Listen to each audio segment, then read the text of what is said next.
छत्रपती शिवाजी महाराजांच्या सैन्यामध्ये 35% मुसलमान होते असं मी नाही सांगत आहे, तर खालिद का शिवाजी नावाचा एक मराठी सिनेमा येतो, त्यातला एक शहाणा मनुष्य सांगतो. त्याच्या शहाणपणाला थोडंसं चॅलेंज आज आपण करूया. महाराजांच्या सैन्यामध्ये जे मुसलमान लोक होते त्यांना आपण 4 कॅटेगरीमध्ये डिवाइड करतो.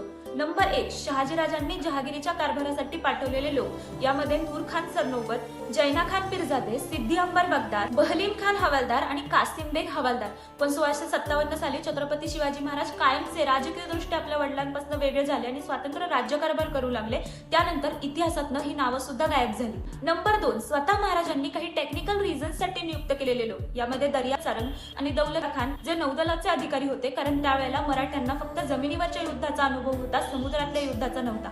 काझी हैदर जो पारसनीस होता, म्हणजे फारसी कागदपत्रांचं वाचन करायचा. नंबर 3, फितूर होऊन महाराजांकडे आलेले लोक. यामध्ये नूर खान जो मुघलांकडून आलेला होता आणि सिद्दी हिलाल जो अफजल खानाच्या सैन्यात आलेला होता. नंबर 4, मुनाफिक म्हणजे इस्लामाच्या कायद्याविरोधात वागणारे लोक. यामध्ये सिद्दी इब्राहिम जो अफजल खान भेटीच्या वेळेला 10 महाराजांचे बॉडीगार्ड होते, त्यापैकी एक होता.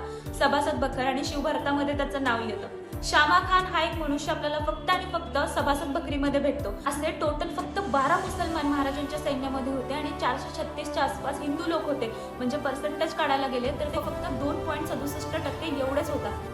आणि त्यातही शहाजी महाराजांनी नेमलेले 5 लोक बाजूला काढले तर फक्त 1.58% लोक होते, 35% नाही.